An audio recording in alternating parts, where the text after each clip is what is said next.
Here is my lovely audience.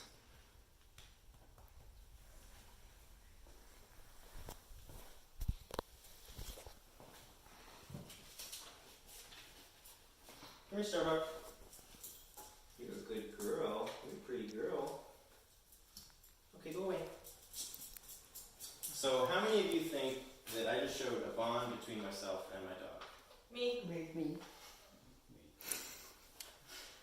And how many of you have shared a similar bond with a dog at some point in your life, by a show of hands? According to the Census Bureau and Insurance Information Institute, 60.2 of the 119 million households in the United States own at least one dog.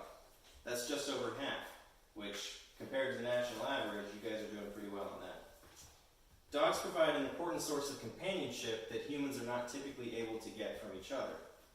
It's easy to see that the love shared between a dog and its owner is unique in both of their lives, but today I'd like to explain to you why we form such special bonds with dogs and the origin of our relationship with dogs. To do that, I'm going to need to go over three main points: the origin of the domesticated dog, the uniqueness and benefits of the dog-human relationship, and service dogs. So that brings me to my first point, the origin of the domesticated dog. According to the Smithsonian Institute, dogs and modern wolves diverged from a common ancestor between 15,000 and 40,000 years ago. In addition, we know that dogs have been living with humans for at least 10,000 years. But dogs are not wolves. Obviously, dogs have physical differences from wolves, they behave differently, but what is the real difference between dogs and wolves? Well, the Smithsonian Institute tells us that mentally, dogs behave differently than wolves.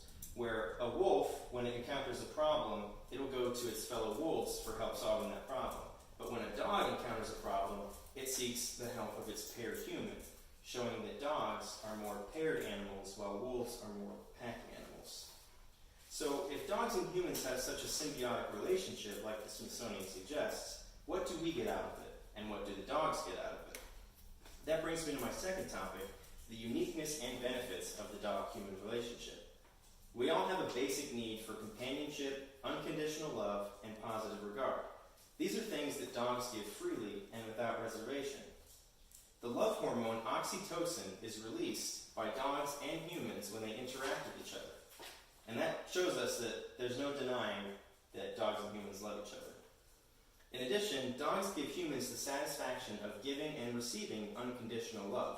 And this is something that can be compared to the relationship between a mother and its child, for instance. But while most of our dogs are happy to sit around and eat our food all day, some of them are given important and difficult tasks, which they seem to perform eagerly and with great pride. This brings me to my third and final point, service dogs. Dogs can be trained to perform a variety of difficult tasks, such as detecting imminent seizures, helping the physically and mentally disabled, or even sniffing out bombs or drugs, such as with police and military service dogs. These service dogs are often high-energy breeds, and this specialized training gives them motivation and an energy outlet which they would not otherwise have. In addition, they're often rewarded for their jobs, and they treat it as some sort of game sometimes. However, early domesticated dogs were not solely companions. Humans have been using dogs as service animals for thousands of years, since the inception of the dog-human relationship. For instance, when dogs and humans first began cohabitating, the dogs would help our ancestors take down invasive prey or herd rowdy pack animals. While that's not so different from today, nowadays they have much more specialized training because we know a lot more about how the brains of dogs work.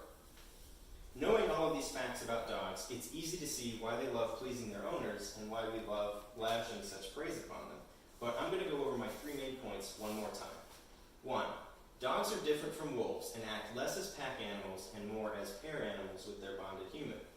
2. Based on the love hormone oxytocin, we know that dogs and humans love each other. And 3.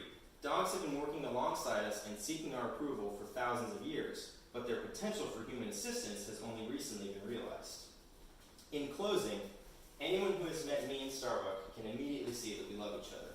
However, I'd like to close with a quote from my mother from a few years ago when she first met me and Starbuck. She said, "Adam, no one will ever love you as much as that dog does." And as much as that's messed up coming from your own mother, I think she may have been right. And can you show the audience, please? Still here.